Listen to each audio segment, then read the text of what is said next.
कमलपुर के जंगलों में पिंकू चिड़ा अपनी माँ पिंकी चिड़िया के साथ रहता था। उसकी कोई बहन नहीं थी और ना ही पिता थे। एक बार अपने माँ के साथ नदी पर जाता है। माँ, मुझे बहुत जोर की भूख लगी है।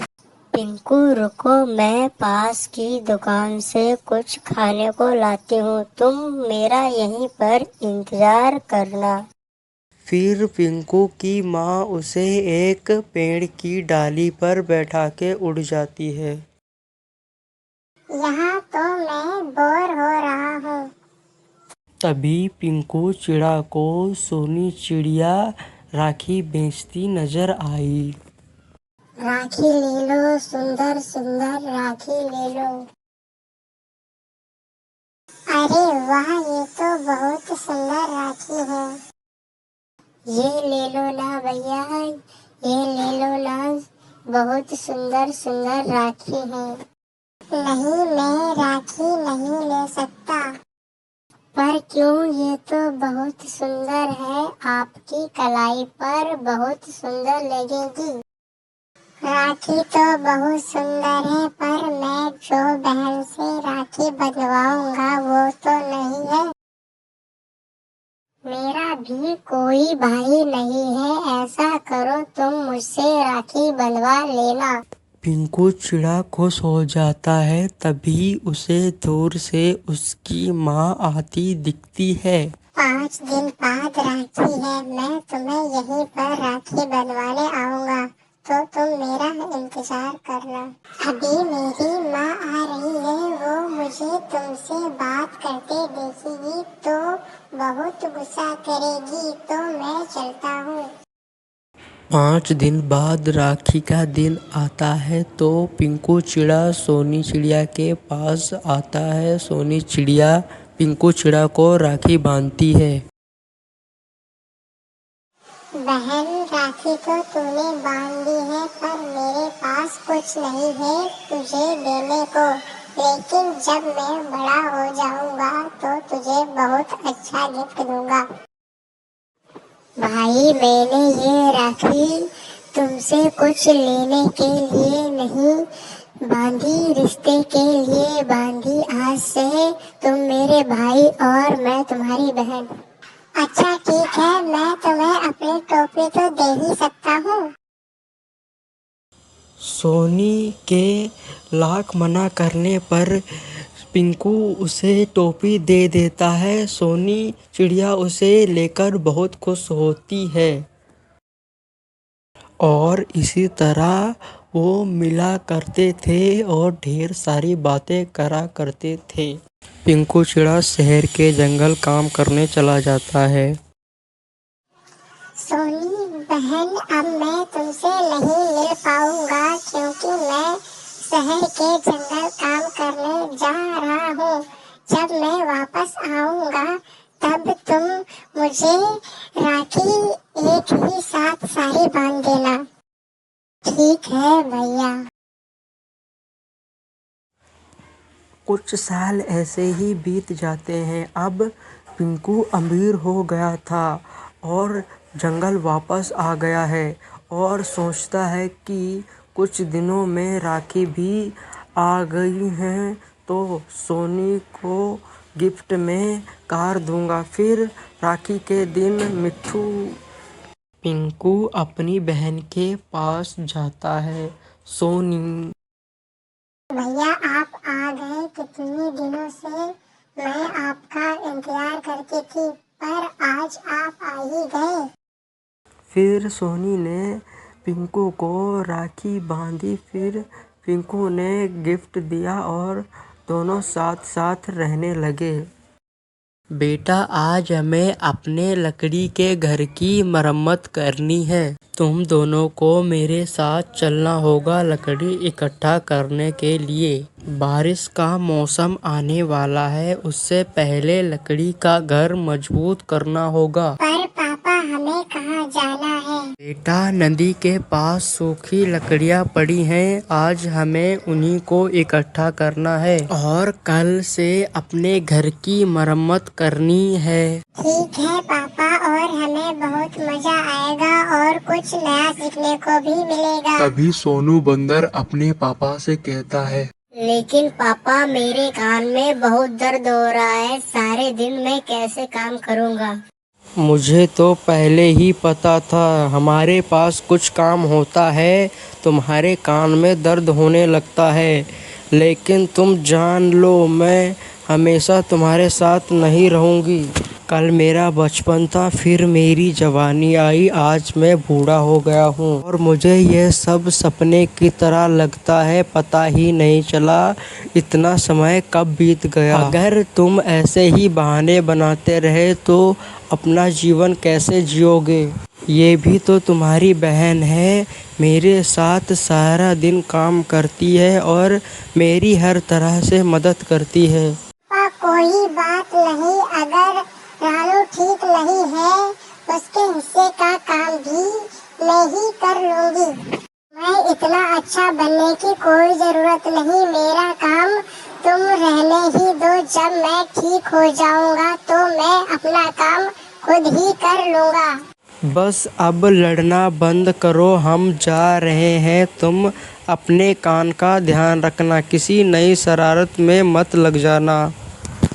फिर कमल बंदर और उसकी बेटी रानी बंदरिया लकड़ी लाने बाहर चली जाती हैं।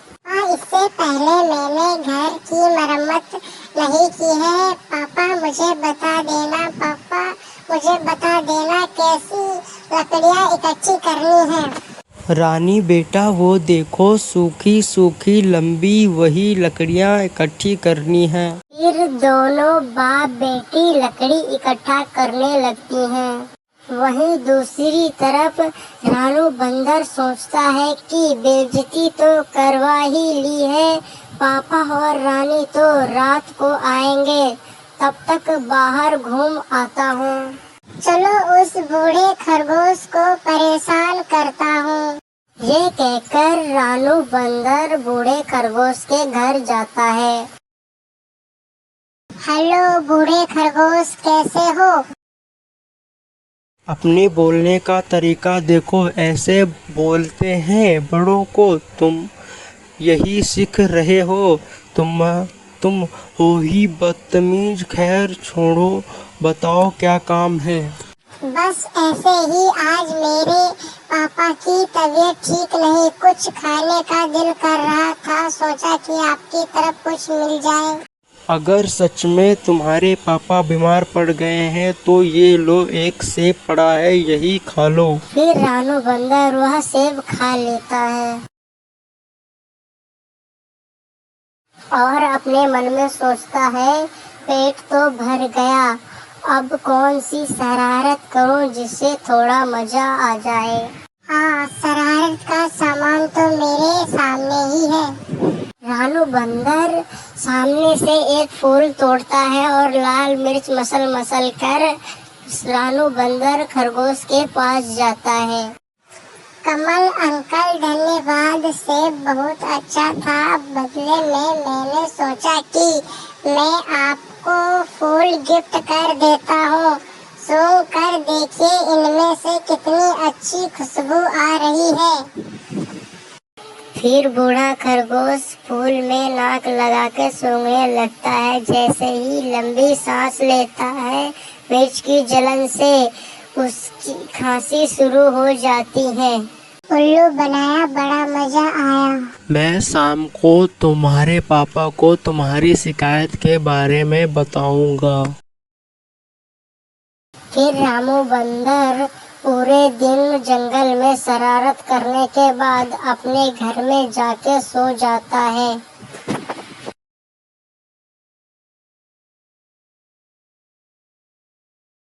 वहाँ सुभाष बंदर लकड़ी लाके घर की मरम्मत करने लगता है। पापा आप थक गए होंगे, अब रहने दीजिए, ये काम हम कल कर लेंगे। नहीं बेटा, मुझे कैसे भी करके लकड़ी का घर मजबूत करना होगा तुम दोनों के लिए। तुम दोनों बारिश में बेघर ना हो जाओगे, बस मेरे हाथ में थोड़ा सा दर्द है।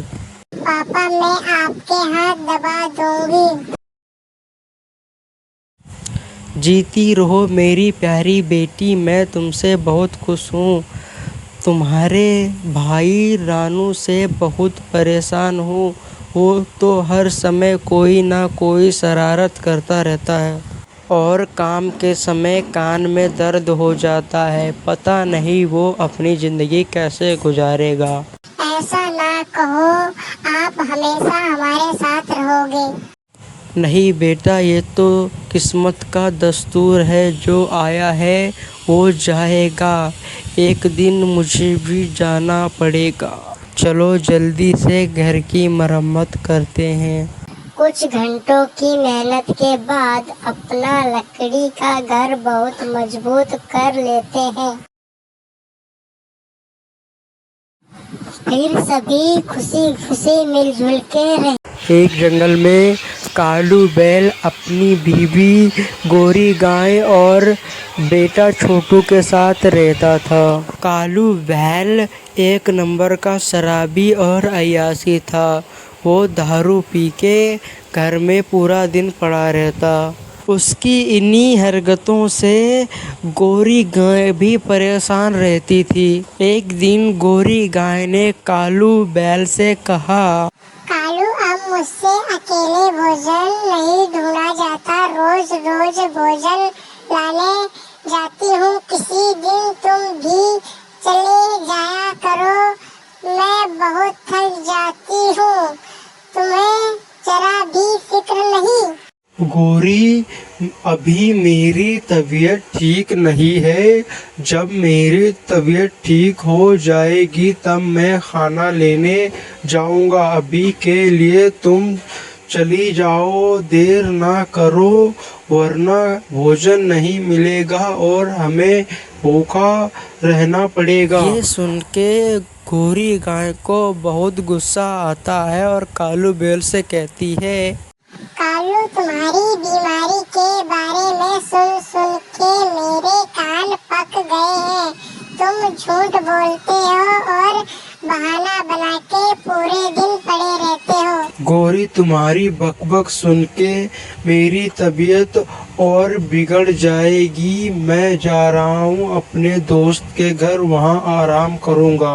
ऐसा कह के कालू बैल वहाँ से चला जाता है। गोरी अपने बेटे से कहती है, तेरा बाप तो चला गया, अब मुझे ही खाना लेने जाना होगा। मैं खाना लेने जा रही हूँ, तुम यहीं रहना, अपना ख्याल रखना, बाहर नहीं निकलना। बहुत तेज गर्मी पड़ रही है, तुम्हारी तबीयत बिगड़ जाएगी। माँ, गर्मी बढ़ गई है, मुझे बहुत गर्मी लगती है। हमारे घर में पंखा एसी नहीं है। माँ, अपने घर कब पंखा आएगा? आएगा बेटा, जरूर आएगा। मैं जल्द पंखा लेके आऊंगी बेटा।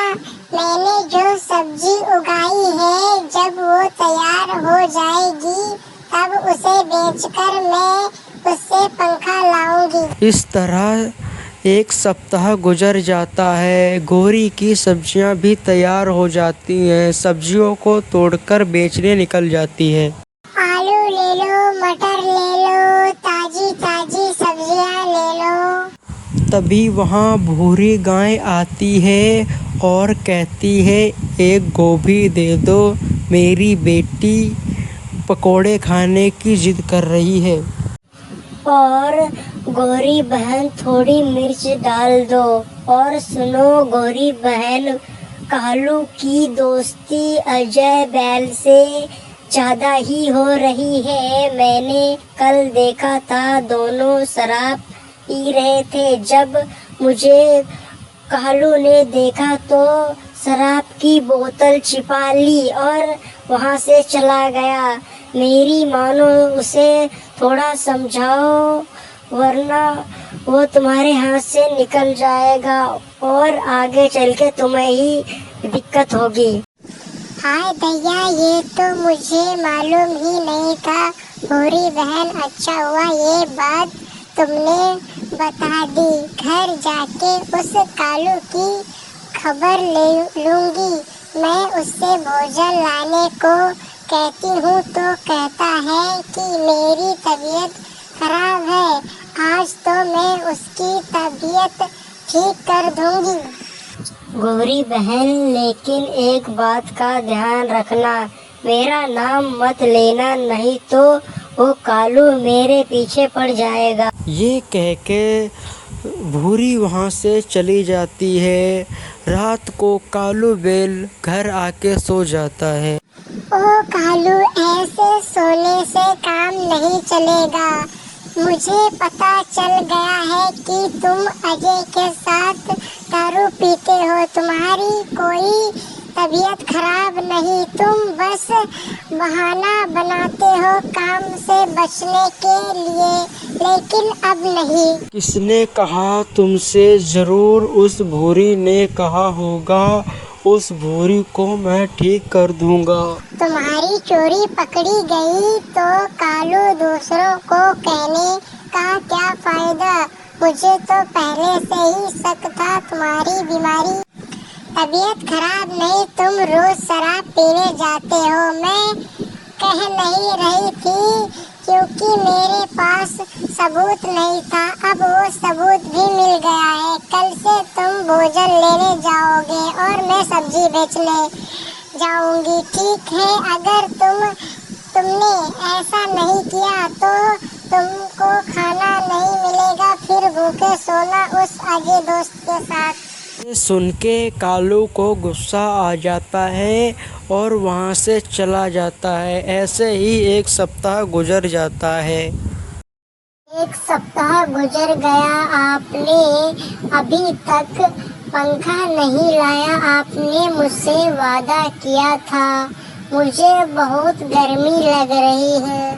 बेटा, बस 1-2 दिन की बात है, फिर मैं पंखा जरूर लाऊंगी। मैं तुझे वादा करती हूँ, सब्जी बेच बेच के मैं थोड़े थोड़े पैसे इकट्ठा कर रही हूँ। बस थोड़े से पैसे बचे हैं, फिर मैं तेरे लिए पंखा लाऊंगी। कालू बैल छिपके उन दोनों की बात सुन लेता है। सुबह गौरी के उठने से पहले ही पैसे चुरा के शराब पीने चला जाता है अपने अजय दोस्त के पास।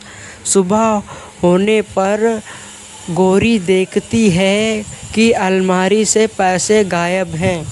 हे भगवान, ले गया ना सारे पैसे वो शराबी कालू बैल। अब मैं अपने बच्चे के लिए पंखा कैसे लाऊंगी? सारे पैसे शराब में उड़ा देगा। बड़ी मुश्किल से जोड़ के करे थे। अब मैं शराबी कालू के पास एक पल नहीं रुकूंगी। उठो बेटा छोटू, उठो। अब मैं कमलपुर गांव में भूत का साया था। वह भूत रात होते ही लोगों के घर में घुसता, जो भी दरवाज़ा खुलता उसे उठा के ले जाता था। ए सुमन, ये ले सारे कपड़े धो दे, अंधेरा होने वाला है। रात हो गई तो भूत आ जाएगा। ठीक है माँ जी, मैं रात होने से पहले कपड़े धो दूंगी। फिर इतना बोलकर सुमन की सास घर चली जाती है। सुनो जी, तुम्हें पता चला कल रामू को भूत उठा ले गया। हाँ, मुझे सुबह ही पता चला। गांव वालों ने बोला था कि घर के आगे भूत कल आना लिखा ले, लेकिन वो कहता था कि वो इन सब में विश्वास नहीं करता। मैं किसी भूत से भी नहीं डरता, लेकिन अब देखो भूत उठाकर ले गया ना। आप सही बोल रहे हो जी, भगवान का लाख शुक्र है। हमने तो घर के आगे तो भूत कल आना लिखा लिया था। तभी उसका बेटा घर आता है। हाँ माँ, सुमन घर के बाहर ही काम कर रही है, उसे भी अंदर बुला लो, अंधेरा होने वाला है, कहीं भूत ना आ जाए। क्यों रे संजीत, तुझे बड़ी फिक्र हो रही है अपनी बीवी की। तू चुपचाप कमरे में चला जा। तेरी पत्नी जब काम निपटा देगी तो ही अंदर आने दूंगी। चल चुपचाप कमरे में जा। फिर वो उदास होकर चला जाता है अपने कमरे में। खिड़की से सुमन को पुकारने लगता है, सुमन अंधेरा होने वाला है, कहीं भूत ना आ जाए। लेकिन मेरा काम अभी खत्म नहीं हुआ है। अगर मैं काम अधूरा छोड़कर आऊंगी तो माँ जी को अच्छा नहीं लगेगा। तुम्हें यहाँ नहीं रहना चाहिए, कहीं भूत ना आ जाए। सुमन घर के अंदर जाने लगती है। अरे बहू रानी, अंदर कहाँ घुसी आ रही हो? अभी इतने सारे कपड़े पड़े हैं, इन्हें कौन धोएगा? माँ जी कल जल्दी उठकर सारे काम निपटा दूंगी। अभी रात हो गई है, मुझे अंदर आने दो, कहीं भूत ना आ जाए। ठीक है, तुझे एक ही शर्त पर अंदर आने दूंगी। मुझे सोने के कंगन पहनने का बहुत शौक है। तू अपनी माँ को बोल के मुझे सोने के कंगन बनवा दे। नहीं नहीं माँ जी, यह आप क्या कह रही हैं? मेरे माँ बाप ने लोगों से कर्जा लेकर मेरी शादी की, वह आपकी यह मांग कैसे पूरी करेंगे? आप जितना चाहें उतना काम करवा लो, मैं ऊह तक नहीं करूँगी। लेकिन मेरे माँ बाप से कुछ मत मांगिए। पहले ही पता था तेरे माँ बाप की बस की कुछ नहीं, उन्होंने अपने बेटी के लिए किया ही क्या है। इतना बोल के सुमन की सास कमरे में चली गई।